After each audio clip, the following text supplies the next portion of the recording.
नमस्कार, आप देख रहे हैं देवदूत न्यूज और मैं हूं आपके साथ श्वेता। तो चलिए रुक करते हैं आज की प्रमुख और बड़ी खबर पर। आदिवासियों की जमीन के रिकॉर्ड में हो रही हेराफेरी, विधायक का आरोप। बालाघाट जिले के आदिवासियों की जमीन को लेकर बड़ा विवाद सामने आया है। जिला कांग्रेस कमेटी अध्यक्ष संजय उइके ने सोमवार को वन विभाग पर आदिवासियों की निजी एवं निस्तार भूमि पर दशकों से अवैध कब्जे और सरकारी रिकॉर्ड में हेराफेरी के गंभीर आरोप लगाए हैं। जिला कांग्रेस अध्यक्ष संजय सिंह उइके ने बताया है कि वर्ष 1966, 69 और 71 से लगभग 150 आदिवासी परिवारों की 103 हेक्टेयर निजी भूमि पर बिना अधिग्रहण नोटिस और मुआवजे के कब्जा किया गया है। इसके अलावा लगभग 90, 823, 920 हेक्टेयर निस्तार भूमि पर भी वन विभाग के कब्जे से ग्रामीणों की आजीविका प्रभावित हो रही है। उन्होंने बताया है कि सबसे चौंकाने वाला तथ्य ये है कि बालाघाट का वास्तविक भौगोलिक क्षेत्र 9,229.44 वर्ग किमी है, जबकि राजस्व व वन विभाग में रिकॉर्ड में कुल 9,490.85 वर्ग भूमि दर्ज की गई है, यानी कि 261.42 वर्ग किलोमीटर अधिक। कांग्रेस ने इसे गंभीर गड़बड़ी बताते हुए विशेष जांच, अवैध कब्जा हटाने और दोषियों पर कार्यवाही की मांग की है और चेतावनी दी है कि जल्द से जल्द कोई कार्यवाही नहीं हुई तो आंदोलन और संबंधित अधिकारियों पर FIR दर्ज करवाई जाएगी। बालाघाट से मानिक वाकड़े की रिपोर्ट। के में जो जानकारी दी गई है, राजस्व और वन विभाग दोनों ने मिलकर एक जानकारी दी है। अलग अलग राजस्व के अलग लगाया था, वन विभाग के अलग लगाया था। तो लगभग 90,000 हेक्टेयर जमीन जो निस्तार प्रायोजन की होती है, जिसमें ग्राम का अधिकार होता है, जिसमें चराई का अधिकार होता है, निस्तार के लिए बहुत सारे प्रायोजन होते हैं, जो MT LRC की धारा 237 में निस्तार प्रायोजन के लिए कलेक्टर को अधिकार होता है कि वो जमीन अलग से रखी जाए। जब भी कभी सरकार को जमीन लेनी होती है तो जो निस्तार प्रायोजन की जमीन है उसमें 2% से, जो गांव का जितनी भूमि है उससे 2% सुरक्षित रखना पड़ता है। अगर 2% से कम जमीन है तो वहाँ जमीन सरकार आरक्षित नहीं करती है। वो जमीन जिसपे गांव वालों का अधिकार था, ग्राम सभा का अधिकार था, 90,000 हेक्टेयर जमीन भी फॉरेस्ट अपने संरक्षित वन में प्रतिवेदित कर रहा है। एक तरफ तो निजी भूमि भी कर रहा है, दूसरी तरफ लोगों को जो निस्तार के प्रायोजन के लिए जो जमीन थी वो भी वन विभाग अपने कब्जे में दिखा रहा है, संरक्षित वन प्रतिवेदित कर रहा है। ये प्रमाणित करता है कि वन विभाग किस तरह का कार्य कर रहा है, उनके रिकॉर्ड में किस तरह से गड़बड़ियां हैं। इस गड़बड़ियों को ठीक करने का प्रयास न तो राजस्व विभाग कर रहा है, न तो वन विभाग कर रहा है। तो मैं आप सब लोगों के माध्यम से सरकार से ये विनती करता हूँ, सरकार से अनुरोध करता हूँ कि राजस्व रिकॉर्ड, क्योंकि राजस्व रिकॉर्ड ऐसा है कि निजी भूमि भी है और सरकारी जमीन भी है, तो कहीं ना कहीं निजी लोगों का हक भी मारा जा रहा है। हो सकता है बहुत सारे ऐसे लोग निकल के आए जिनकी जमीन कम पड़ती हो नापजोग, तो हो सकता है फॉरेस्ट के कब्जे में हो, या ये भी हो सकता है कि दोनों में रिकॉर्ड दर्ज हो रहा हो, फॉरेस्ट भी अपनी जमीन बता रहा है और वन विभाग की जमीन बता रहा है। इस तरह का वाकया पितकोना में भी आया है, डाबरी में भी आया है। एक ही जमीन पे वन विभाग ने भी अपना दावा प्रस्तुत किया और राजस्व विभाग ने भी प्रस्तुत किया। तो ऐसे बहुत सारी जगह हैं जिले में जहां राजस्व विभाग भी अपना दावा प्रस्तुत कर रहा है जमीन पे और वन विभाग भी। तो कहीं ना कहीं ये प्रशासन और राजस्व विभाग और वन विभाग की गड़बड़ी है। तो इससे आम जनता और आम लोगों को बहुत सारी तकलीफ है। तो मैं चाहता हूँ शासन से कि इसको दूर किया जाए और जहाँ गड़बड़ी हुई है, जिन लोगों ने ये गड़बड़ी की है उन पर कार्रवाई हो। तो ये आज दो मुद्दे आप सबके सामने मैंने इस विषय पर रखा। हमारे 150 आदिवासी हैं जिनकी लगभग 103 हेक्टेयर जमीन 1966, 1969 और 1971 से 103 हेक्टेयर जमीन उन आदिवासियों को वन विभाग ने अपने अवैध कब्जे में रखा हुआ है। जिन लोगों की जमीन थी, जिनके नाम पे थी, वो लोग डेथ हो गई। बहुत सारे लोगों की, उनके परिवार के लोग हैं जो लगभग 150 हैं।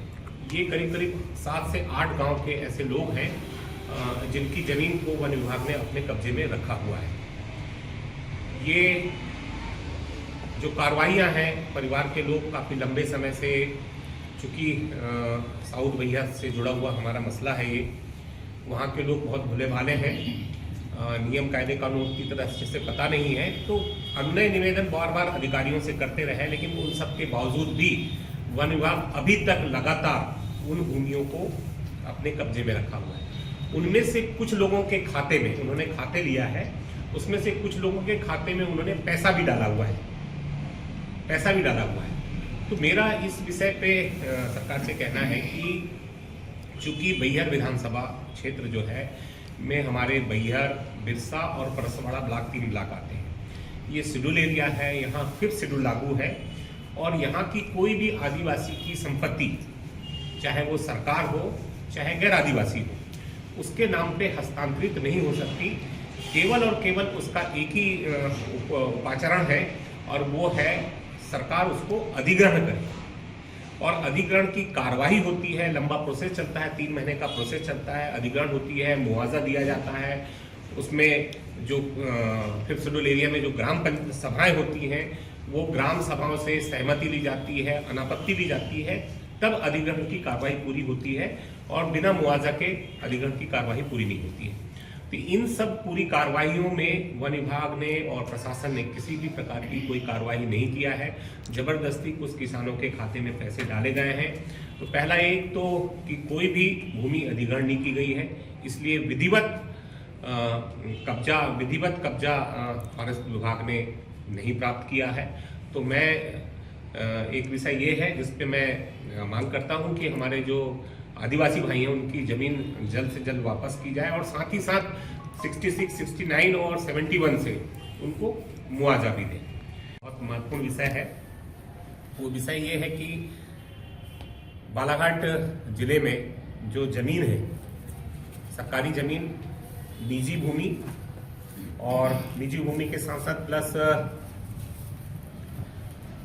सरकारी जमीन जो राजस्व विभाग के कब्जे में है, वो लगभग 4569.67 वर्ग किलोमीटर उसका क्षेत्रफल है।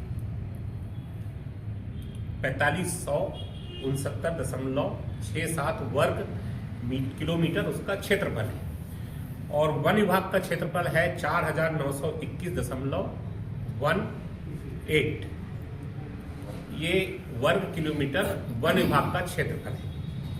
और पूरे बालाघाट जिले का जो भौगोलिक क्षेत्रफल है वो 9,229.44 वर्ग किलोमीटर क्षेत्रफल है।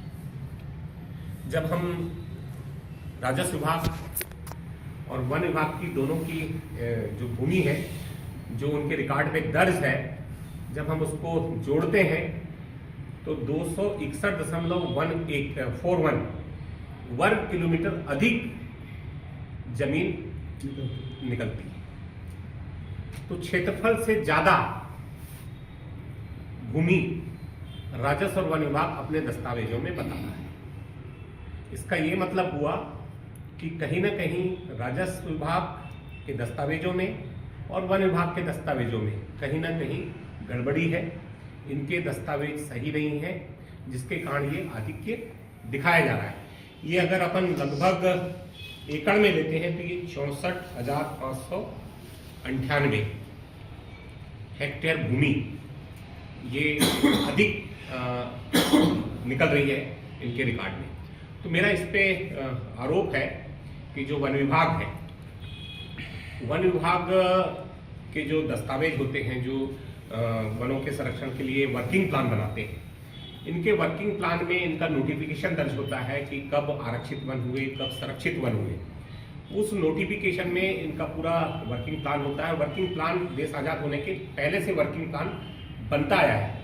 तो उस वर्किंग प्लान में, इनके खुद के वर्किंग प्लान में बहुत सारे ऐसे नोटिफिकेशन हैं जो धारा 4 में और धारा 20 में आरक्षित वन की, धारा 29 में संरक्षित वन की जो नोटिफिकेशन है, वो नोटिफिकेशन इनके पास है ही नहीं, वो नोटिफिकेशन ही नहीं है।